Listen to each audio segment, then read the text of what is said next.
Well, if it is not mine and Karabo's favorite topic, we're talking all things meat today, livestock trends. And do not worry, guys, I will not be sheepish about sharing our knowledge. We are going to give you all the latest trends and developments and share with our agri community on what is hot in the fridges. All right. Yeah, definitely myself, Consi, the rest of South Africa. We love our meat, you know that. Yes. We have chickens running outside. We've got Yeah. we've got a lot of things going on because we like our fridges fully stocked. Yes, absolutely, guys. Bryce.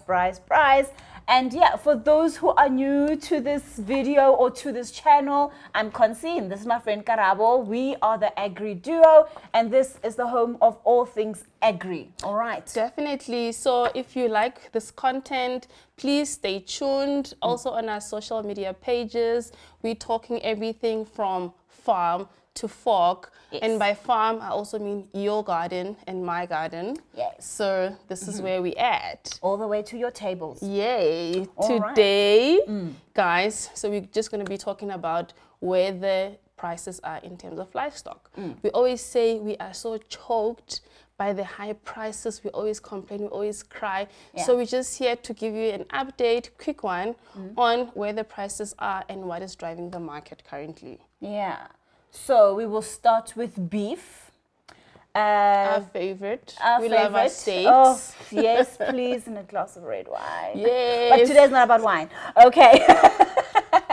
Guys, talking about beef, and you've seen your own budgets and you've seen at the retailers, like, Yeah. when you think prices have really been like very high, in fact, this is not what we see when we look at beef prices compared to previous years. Beef prices have actually been on the decline, especially with what's been happening in South Africa and the grain market. You know, we've had high feed costs. We've had a lot of disease outbreaks. If you guys remember from our previous video, please go back and watch it again if you haven't. We had a foot and mouth disease outbreak in South Africa, and it's still ongoing. Yeah, we have about 183 active cases in about 5 provinces. So Yeah. that's still a problem in the meat sector. Yes, so that means limited number of slaughterings, and that also then talks to you what is happening on your beef stock prices. Yeah, definitely. So normally we always, and just a little disclaimer, guys, this is from a producer side of things, you know. So this is the trends from the producer side of things. Normally, festive seasons, we're always crying, prices are always very high. But this year, for some reason, prices started to come down even sooner than January. expected. Yes, because normally prices only start to decline in January, and that is because it's back to school. We don't have money. We have overspent because we love to buy in December. We love to invite friends over. December. Yes. So prices started to come down earlier, and we see that the prices are continuing to come down. Even to date, the trend is still bearish. Yes. Yeah. So, yeah, beef prices are on the decline as we see it. Oh, sorry, guys. And the main thing is also, as consumers, we are tight, guys. Our budgets, we do not have enough money for luxuries. Our disposable incomes are under pressure. Consi did mention interest rates are going crazy. We always complain about inflation. So who is meant to be able to afford that meat out there? You know, so we start trying to switch to alternatives. Consi will tell you in terms of the range. You have your sheep meat, which is the premium, the luxury. Yeah. Secondly, then you'll have your beef. Then you'll have your poultry, and then you'll have your pork. Yes. So we will then move over to alternatives that are cheaper, which will be your pork and your poultry. So, and by cheaper can be relative because we don't even...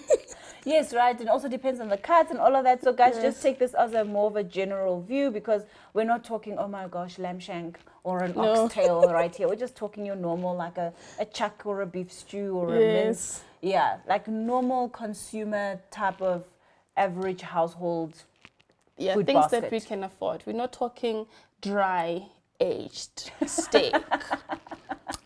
Oh, My listen taste to you buds. making me hungry. My taste buds are talking to me. Is your budget talking to you or your taste buds? No. My budget is definitely not budgeting, even with the lower prices. Yeah. You know, they still higher. Yes. You know, if you look at long-term trends, prices are still high. Yeah, we're still paying so much. Yeah, and also just, you know, you mentioned our mutton as well, right? Yeah. So the mutton prices or lamb prices, however you refer to it, that would also still remain high when you compare it to the other protein options that you have, the pork, you know, or the poultry. And when it comes to mutton, guys, we've had like very good rains in the past 2 years.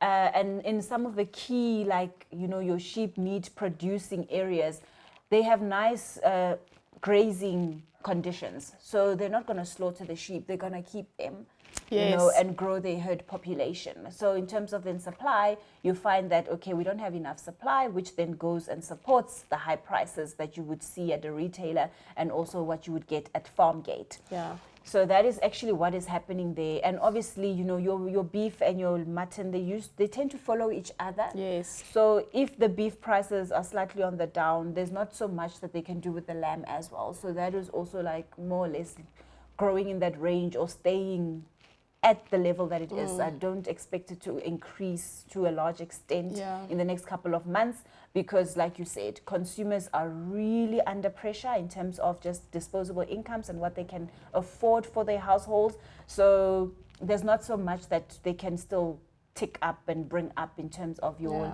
lamb prices as well as your beef prices. We are really like at the top of what we can afford, in my view. Definitely, that's the one side of things. Even though we normally say seasonally, as we head into the the Easter, Friday, yes, Good Friday, and we also have that long weekend at the end of the April. So that can pick up demand a little bit, but the forces that Consi has just mentioned about us being under pressure, those will just balance it out. We'll see which one is better. You know, are we gonna push the the buying or the costs and being broke is gonna? We'll be eating heads and feet. Is that what we're gonna be eating? Yeah. Okay. We must, guys, on the heads and feet. If you have interesting recipes, please do share with us because we have to try and make our meals interesting, guys. That's where we are.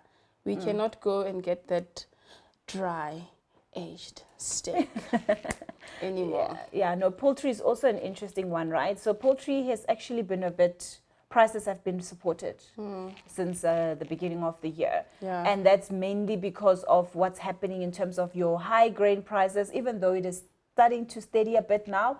But we come from, since 2022, we've had very high input prices in poultry with the maize and the soybean prices being so high, right? And that pushed up our local poultry prices. So poultry is a bit high as we see it. And then just when prices started to ease, you know, now global prices going down, boom, load shedding in South Africa became just this massive hindrance for all of us. Stage 6, stage 7, I don't know how many stages. But remember when we did that video and we were saying that some chickens were dying, supply chains were being disrupted, and life cycles in the poultry industry so sensitive to such changes, lighting and temperature dynamics. There's supply issues have become an issue in the poultry industry, which has actually now increased poultry prices. Costs also is another factor. Costs are very high. You know, when there's load shedding and you're scheduled to be slaughtering at 2 o'clock, you cannot slaughter. What do you do with that chicken? You must feed it. It's alive. It wants food. What does that mean? It means your costs are also starting to increase, and you need like backup generators. You see other farmers trying to invest in solar now so that they have peace of mind and they're able to sleep at night, because you don't want to be sleeping and you're thinking, oh my gosh, my chickens. And when they die, they can die. Yeah, absolutely. A very little thing in change in temperature, gone. Your mortality is gonna be crazy. So Yeah, it's been crazy. So that's why we see prices actually being supported in that area. In that industry, right? So that is that with pork, with poultry. Poultry. With pork, there's been highs and lows in the industry. Yeah. We've had also like like a high population. I remember last year, and then prices were down, and then now with load shedding, you know how they also they can't sweat, guys. Like pigs don't sweat; they need ventilation. Yeah. We also had a lot of issues there due to load shedding. So we see prices kind of steadying, being supported, but in terms of it's very price sensitive. So we will see how it goes with the pork, but generally prices are a bit on the downtrend, if I can say so, especially with the beef, the red meat.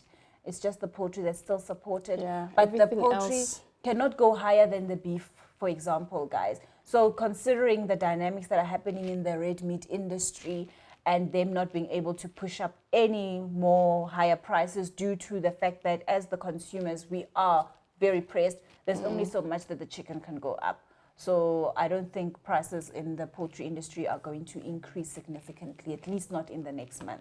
Yeah, and definitely one thing that these industries will benefit from is the fact that grain prices are also now following a downward trend. Yes. So as grain is the main ingredient in the feed for these livestock, so when prices are coming down, it means that input costs can also start to come down. We see globally there's a lot of grain crop. We see locally there is a lot of grain crop as well. We even expected to export some soybeans, so that can bring a bit of relief, and hopefully we can feed more, we can feed more. Also, like Consi already said, good rainfall, grass is looking good, so going into winter, we will need some supplements for livestock, definitely, but it helps the fact that we did have a very good rainy season and the animals are in good conditions and well fed.